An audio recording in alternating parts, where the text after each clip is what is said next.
მოგესალმებით მეტალაბის სტუდიიდან გადაცემა ალგორითმში. დღეს საუბარი გვექნება კიბერუსაფრთხოებაზე. დღეს ჩვენი სტუმარია კიბერუსაფრთხოებისა და ხელოვნური ინტელექტის სპეციალისტი ოთარ კვირიკაშვილი. გამარჯობა ოთარ, მადლობა მობრძანებისთვის. პირველი კითხვით მოგმართავ. დღეს საქართველოში კიბერუსაფრთხოების მიმართულებით რა საფრთხეები გვხვდება? პირველ რიგში მოგესალმები. დღეს საქართველოში კიბერუსაფრთხოების მიმართულებით შეიძლება ძალიან მრავალი პროფილის მიმართულებით შეგვხვდეს საფრთხეები, რადგან საქართველო დღესდღეობით არის ძალიან მოწყვლადი, დაუცველი და მოუწესრიგებელი ამ მიმართულებით ჩვენ არ გაგვაჩნია არანაირი სახელმწიფო თავდაცვის სისტემები, არანაირი გეგმა, არანაირი სტრატეგია იმის, თუ როგორ უნდა დავიცვათ თავი განსაკუთრებით ჰიბრიდული ომის და აი ესეთ ჰიბრიდული ომის და რუსი ჰაკერების პირობებში იცით არაერთხელ მოხსნა თქვამი, რომ რუსეთს აქვს ძალიან დიდი კიბერშეტევითი პოტენციალი, ძალიან ძლიერი ჰაკერები და განსაკუთრებით მათ ფონზე ჩვენ გვჭირდება ჯერ ერთი კიბერუსაფრთხოების სტრატეგია, გაწყრილი გეგმა, მთელი ეკოსისტემა იმისაც, რომ ვიყოთ დაცულები. დღესდღეობით ფაქტიურად ღვთისინაბარად ვართ დარჩენილები, ჩვენი კრიტიკული ინფრასტრუქტურა საერთოდ რა ვიცი ესეა მიტოვებული და ნებისმიერ არა მარტო რუს ჰაკერებს, ალბათ ნებისმიერ ჰაკერს შეუძლია და ნებისმიერ ჰაკერულ ჯგუფს, ვინც მოინდომებს, ესე ითარეშოს ჩვენ კრიტიკულ ინფრასტრუქტურაზე და ესეც არა გვაქვს, ეს ნაწილიც არა გვაქვს მოწესრიგებული. აი ამ მდგომარეობაში ვარ დღესდღეობით.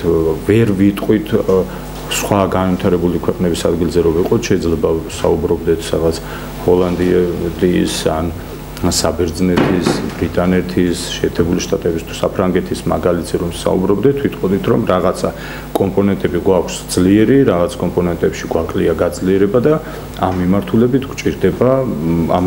გვაქვს სისუსტე და გვჭირდება გაძლიერება. დღეს იმდენად მონგრეულია და მორღვეულია მთელი ეს სისტემა ჩვენთან, რომ ვერ იტყვი რა გვაკლია.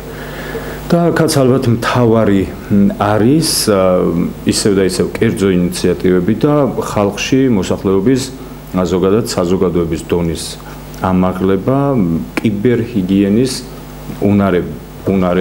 უნარებზე მაინც რომ ადამიანებს გააჩნდეთ რაღაცა გარკვეული კიბერჰიგიენის უნარები ელემენტარული შეტევებისგან რომ თავი დაიცვან, ეგ არის პირველ რიგში პირველი გამოწვევა ჩემი აზრით, აი რასაც ვხედავ, ეგ არის და ეგ სხვათა შორის გადაჭრიდა იმ პრობლემებსაც, ვთქვათ, დეზინფორმაცია, პროპაგანდის პრობლემებსაც და გაცილებით ნაკლებად მოწყვლადი საზოგადოება ვიქნებოდით და გაცილებით ნაკლებად დავექვემდებარებოდით, თუნდაც აი ფსიქოლოგიურ ოპერაციებს, რასაც ამ შემთხვევაში რუსეთი თავის ჰიბრიდული ომის ელემენტების მეშვეობით გვიკეთებს ჩვენ ქართველებს.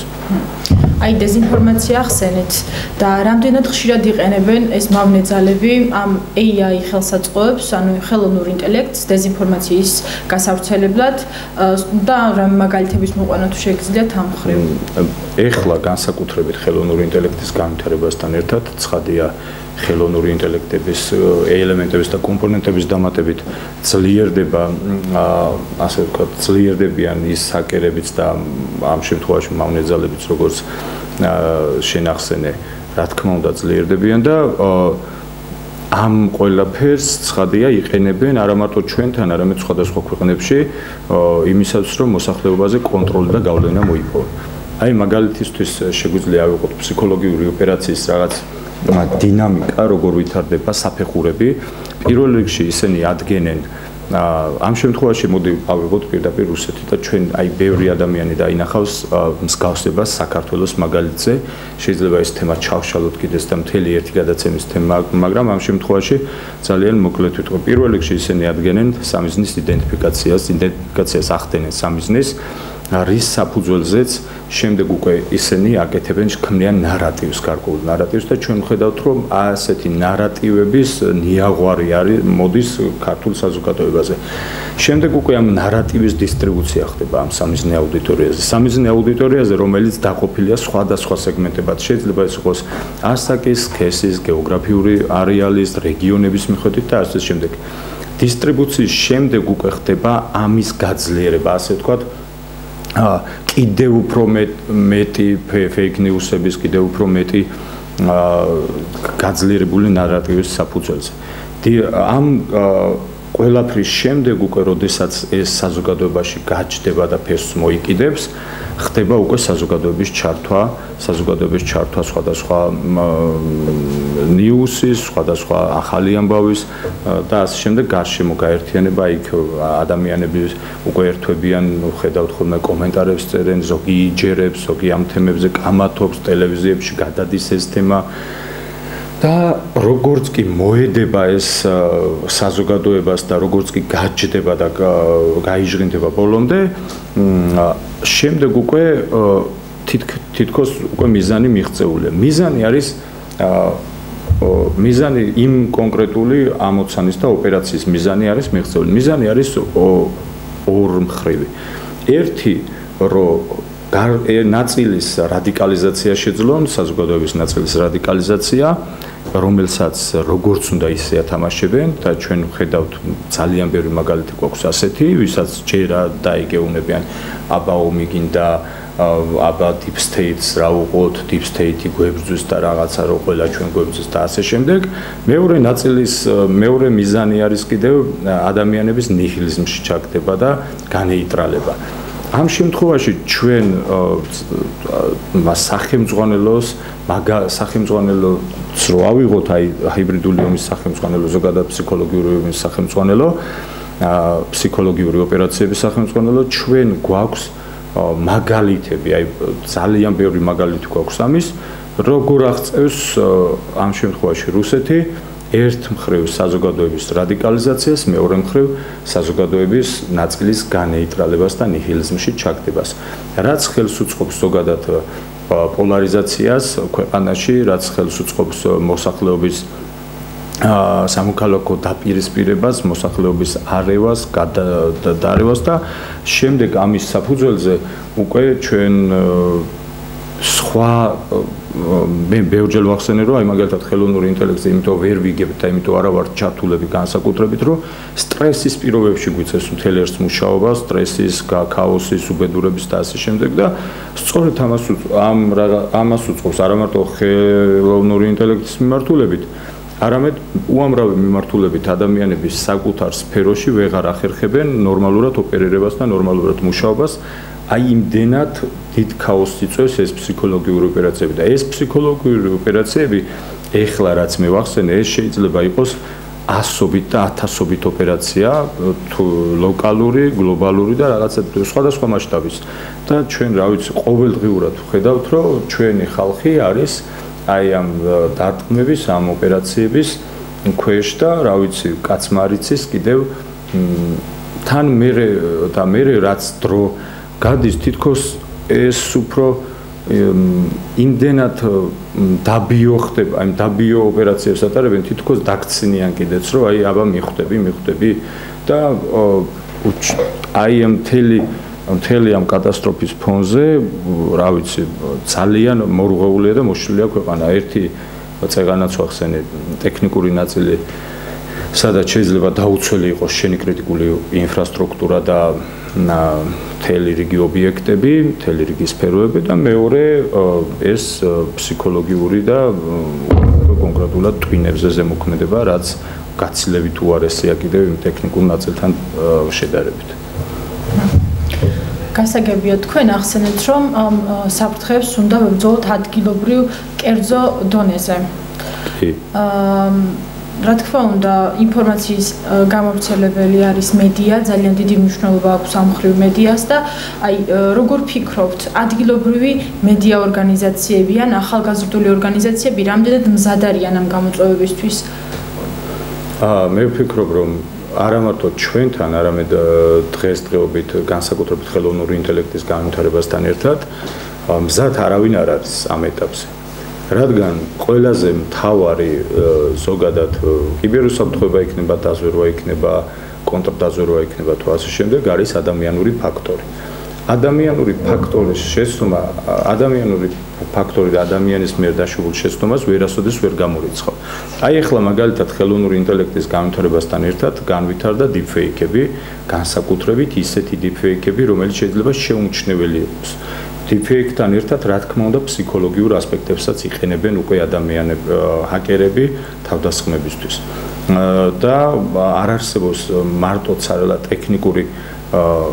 ტექნიკური ხაზის გამოყენებით ადამიანი შეიძლება ვერ გატეხო თუ ის ფსიქოლოგიურადაც არ გატეხი არ მოატყვე ამ ხელოვნური ინტელექტის ფონზე განსაკუთრებით მარტივია ადამიანების მოტყუება აი მაგალითად ეხლა იცით თქვენ ფიშინგი განსაკუთრებით იცით ფიშინგი და ეხლა განსაკუთრებით ბოლო პერიოდში წამოვიდა ვიშინგი voice phishing ასე რომ განმარტოთ რომ voice phishing აი მაგალითად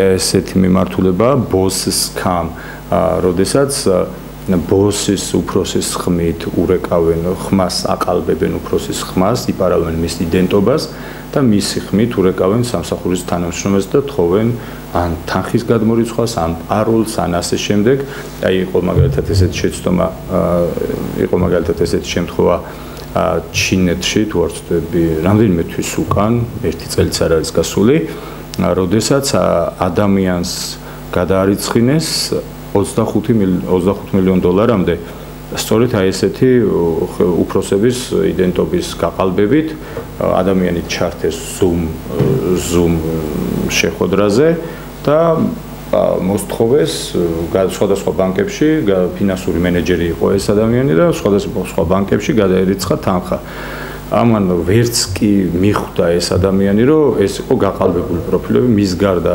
5-6 ადამიანი ვინც იჯდა იქ 5-6-ვე იყო გაყალბებული კლონი Zoom chat-ში და ისინი ესაუბრებოდნენ. როგორ უნდა დავიცვათ თავი და რა უნდა გავაკეთოთ?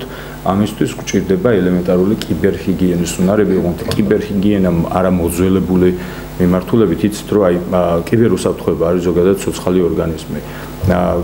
ბევრჯერ ვთქვამთ აქ ექსპერტებსაც რომ რაღაცა ბოლასავით არის კრიმინალები რო ვითარდებიან და ეს ჰაკერები ვითარდებიან, მერე სამართალდამცავებიც ეწევიან, მერე ისევ ჰაკერები გაიჭრებიან წინ სამართალდამცავები ეწევიან და ცოცხალი ორგანიზმია, განსაკუთრებით ხელოვნური ინტელექტის ეპოქაში შეიძლება საფრთხეების იდენტიფიკაციის გარკვეულ რაღაცა ნაწილებში გეხმარება ხელოვნური ინტელექტი, რასაც აი განსაკუთრებით 0-day შეტევების შემთხვევაში, როდესაც zero-day შეტევა იყო, როდესაც ადამიანი ვეღარა ექსპლოიტებს და ეხავდნენ და გატეხილი ექსპლოიტებს იყენებდნენ იმისათვის, რომ ადამიანს ვეღარ მოესწრო, ამიტომ ერქვა ეს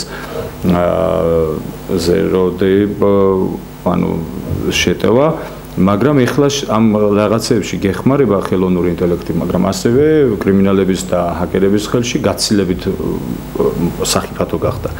ამიტომ ჩვენ მუდმივად ფეხი უნდა ავუწყოთ და მუდმივად ფეხი ავუწყოთ ამ შემთხვევაში უკვე ხელოვნური ინტელექტის გამოყენებით.